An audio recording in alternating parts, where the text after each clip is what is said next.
Definitely a hard lesson to learn in the trucking industry. This is a public announcement that I had so many truck drivers email me on and wanted me to share. This is that if you know you are losing your brakes, and yes, it can happen, especially if you're out in Colorado.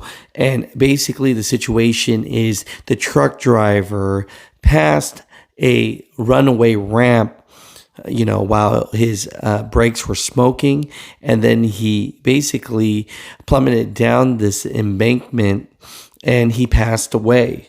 So here's the information here. As a 23-year-old New York resident was operating a 2020 Freightliner hauling a load of canned drinks south on Highway 160 when the truck hit the barrier on the right side of the wall and glanced off. The Freightliner crashed through the guardrail on the left side of the highway and fell down a steep embankment. A trooper said that the truck and trailer was destroyed in the fall down the embankment. The truck driver was ejected and died at the scene. The truck driver has lost his life in a crash caused by a suspected brake failure on Wolf Creek Pass on Monday morning.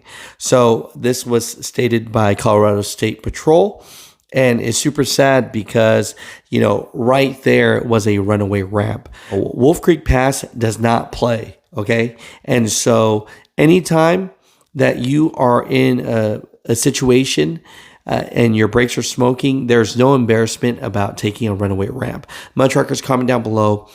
Tell me, have you ever taken a runaway ramp? And did it save your life?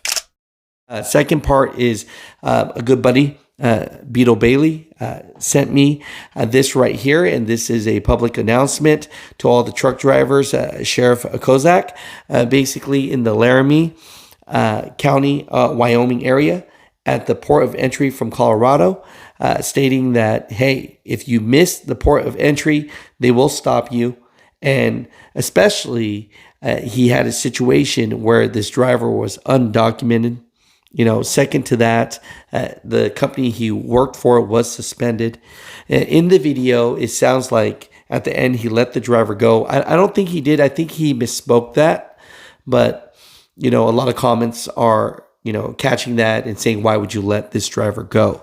But yes, they are enforcing very hard and making sure that people are English proficient, people are documented, they have their CDL, and that they should be here driving a truck in America. So, this is a public announcement from Sheriff Kozak. Hey everyone, Sheriff Kozak here with another video update. This video is called Eastbound and Down, and I'll get to that in just a second. So right in front of you is going to be the Colorado state line, about 7 miles ahead. You can barely see it, but right up here is going to be the port of entry, where all commercial vehicles are supposed to stop for inspection and to be weighed before they can proceed into Wyoming. So that's part of our state law that helps us to ensure all those big trucks coming into Wyoming are safe and the drivers are properly licensed to operate.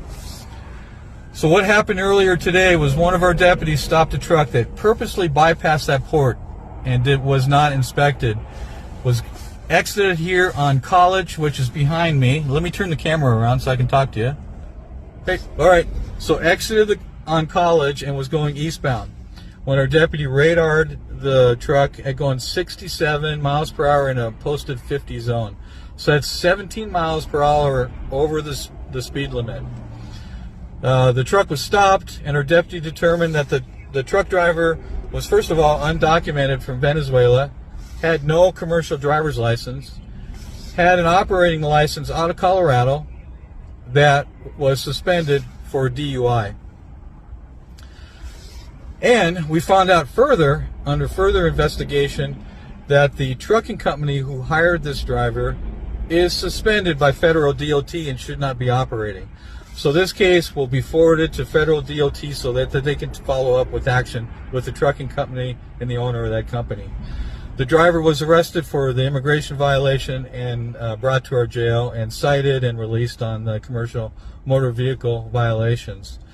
So I'm telling this story because back on October 1st, we told the community that we have 25 deputies certified to enforce immigration law under the 287G program, with our main focus was to go after those criminal aliens that are posing a danger and risk to our community.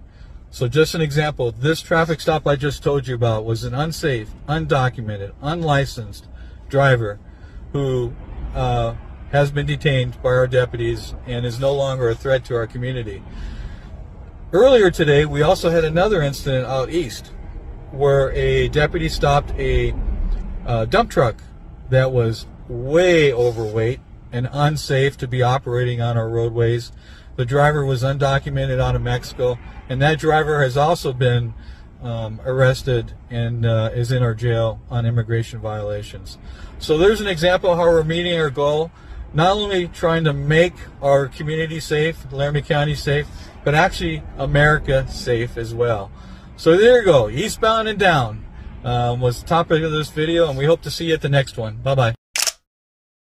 What's going on, Mutha truckers? Hopefully you guys are having a great day today, having a smooth drive today. If not, if you're parked, you're safe, and you're just listening or you're watching this video today, just want to give you this update here that we finally got the update that came back from the toxicology report for Jashanpreet Singh. We know about this accident that happened in Ontario, California. If you missed the beat on that, I'll give you a little bit of that in a second, but just want to give this update here.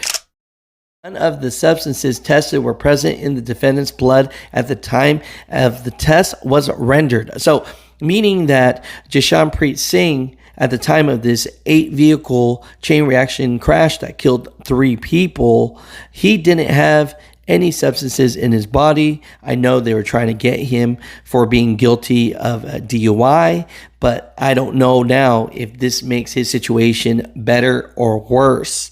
But that just came out, just to make it clear. Singh is still facing 3 counts of vehicular manslaughter with gross negligence and 1 count of reckless driving on a highway.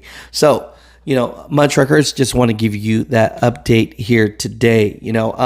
Just to make it clear again, Singh did come to the country illegally at the time of the crash, according to the Department of Homeland Security. However, the state that issued his CDO, California, states that the federal government approved his employment authorization documents, allowing him to obtain a real ID, which confirmed his legal status prior to obtaining a CDL. The real ID extended his legal employment until August 2030. So, California's putting blame on the federal government. Federal government is putting blame on California, and we know how that fight is going right now, and I'll keep you guys updated on that. But just want to make that clear. I don't want to start the narrative that every immigrant that's coming here has some substance in them while they're driving. We just want to give you the facts when they come out. So there was no substance in his body.